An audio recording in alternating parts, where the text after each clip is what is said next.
Hey everyone, today we're going to hear one of the most famous stories Jesus ever told. It's about a question we still ask today: who is my neighbor? What must I do to inherit eternal life?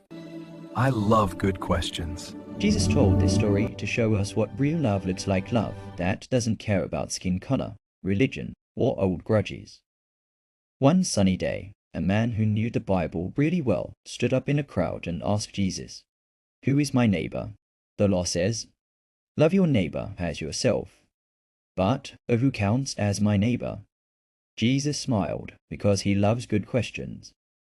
Instead of giving a quick answer, he told a story that no one would ever forget.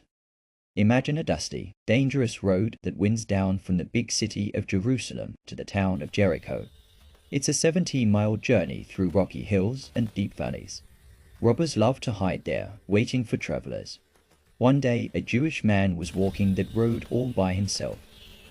They beat him up, stole his clothes and money, and left him bleeding and half dead on the side of the road.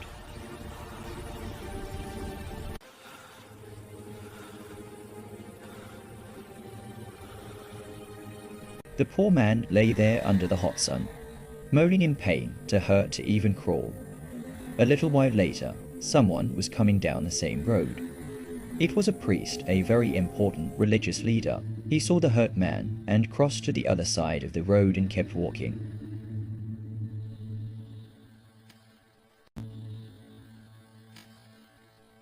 Next came a Levite. Levites helped in the temple. They were also very religious.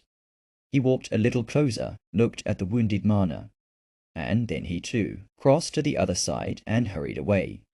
You can imagine how the hurt man felt. But then a hoofbeats and footsteps. A third traveler appeared. This time it was a Samaritan. Now here's why everyone listening to Jesus gasped. Jews and Samaritans hated each other for hundreds of years. A Jew would rather die than accept help from a Samaritan. They wouldn't eat together, talk together, or even walk through each other's villages. But this Samaritan saw the hurt man, and his heart filled with pity. He knelt right there in the dirt, poured cool olive oil and wine on the wounds to clean them, and wrapped them with strips of cloth he tore from his own clothes. Then he lifted the injured man gently, carefully onto his own donkey, and walked beside him all the way to the nearest inn. Every step those two men took must have hurt his heart almost as much as his wounds. That night at the inn, the Samaritan stayed up taking care of the man, bringing water, changing bandages, making sure he was comfortable. The next morning, the Samaritan had to leave, but he wasn't finished helping. He reached into his money bag, pulled out a silver coins that was enough to pay for 2 months at the inn. He handed the money to the innkeeper and said, "Take care of him, whatever extra you spend. I'll pay you when I come back."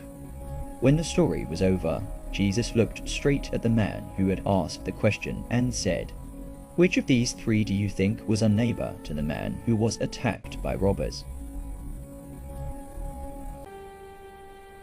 The one who showed mercy.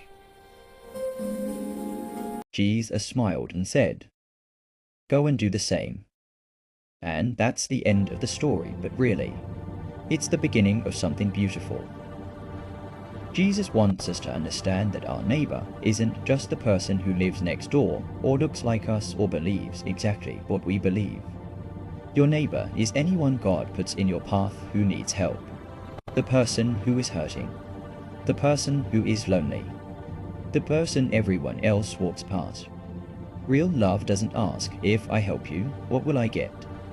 Real love asks, "If I don't help you, what will you lose?" So today, keep your eyes open. Maybe God will let you be a good Samaritan to someone who needs exactly what you can give: a smile, a ride, food, forgiveness, or just someone to listen. Because when we love like that, we're not just helping people, we're showing the world what Jesus looks like. Thanks for watching. If this story touched your heart, share it with someone who needs to hear it.